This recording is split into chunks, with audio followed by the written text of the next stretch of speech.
Good evening and welcome to News Channel 8. I'm Jerome Aegean, and these are some of the top stories we have for you tonight. Peace talks at the Frederiksted Fish Market, an update on the union elections, and the dumb crook of the week. These stories and more are up next on News Channel 8.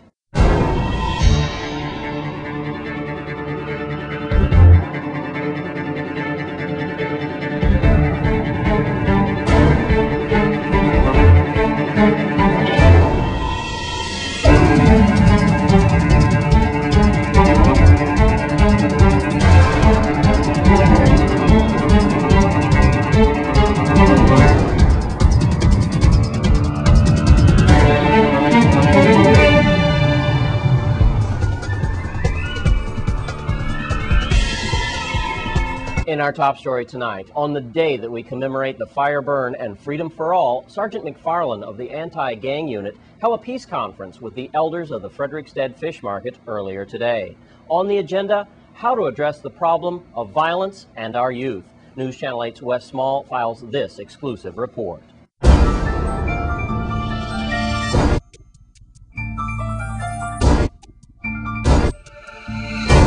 Anti-gang unit has just been started a little over 2 months ago, and since then we have actually made over 20 arrests, recovered 8 guns.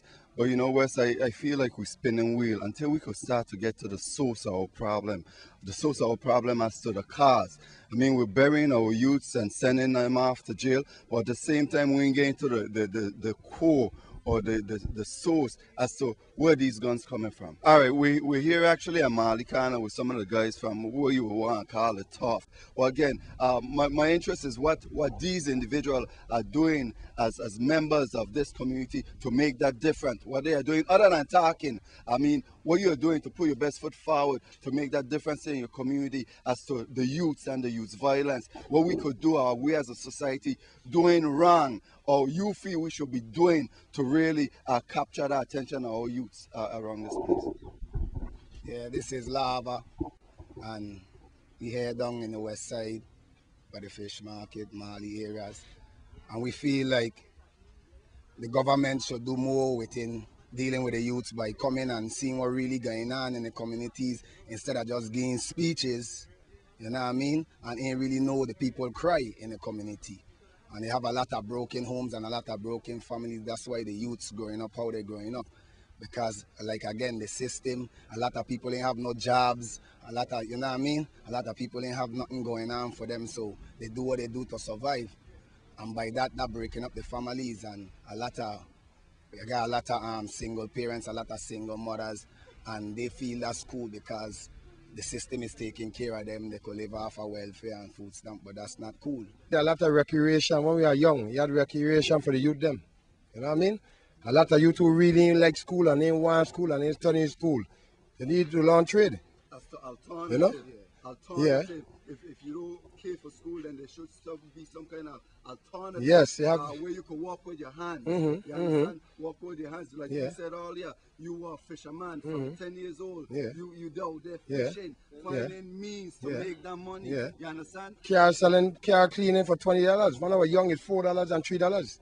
$20 for each car in and out. You know what I mean? The youth have to learn how to make money positively. You know what I mean? Go pick fruits, wash car. You know, you got a lot of man painting, drawing, you know, they need to just link up. I remember when I used to be a little younger, I used to be in the different project where we used to get youth commission, going from one place to the other. Williams, like go, Frederiksted, then we go whether it be Paradise, Grove Place. But check this out, that's how a lot of the violence was hold on back in the 80s. Back in the 80s, you never had a bunch of killing.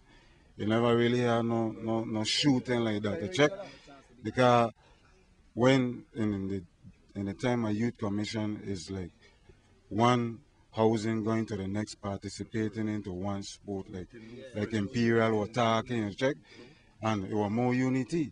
Because years later when we go up in Shabert and something about to go down, a man gonna say, hey, we know that man, he was in our program, we used to run ball together, we used to do this together, we used to do, you know what I mean?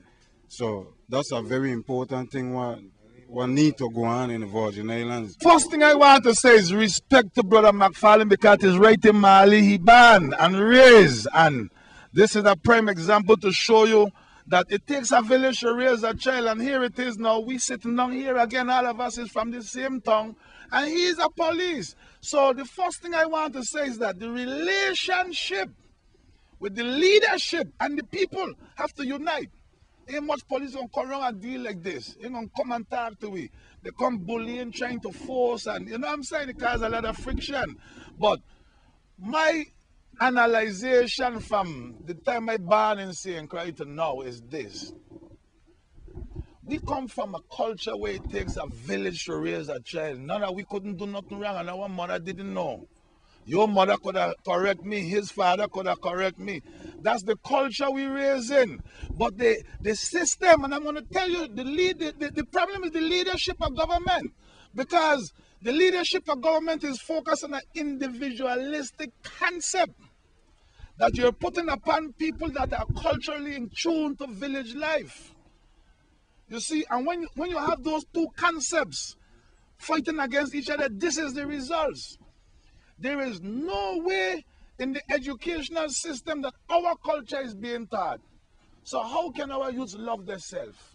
Every picture they see is a different color than them. There is no nationalism. There is no national pride. Our children don't know none of our national heroes that they could say, I want to be like David Hamilton Jackson, or Edward Wilmot Blyden, or Hubert Harrison, or Caspar Holstein. Or, you know, none of those motivational characters to give us leadership. We don't have it. Everything is a European concept being enforced on us. So now our children going to school and they're getting this total different education than what the way of life really is. So when they go to school, a little youth man don't understand that other boy is his brother. They don't teach that. You see what I'm saying? They keep this internal family individualistic thing, and we have to break that up. We have to learn to teach all our children that they all have to love one another and unite, and it takes all of them to make a whole. The whole concept that we live in and got to change, Officer McFarlane.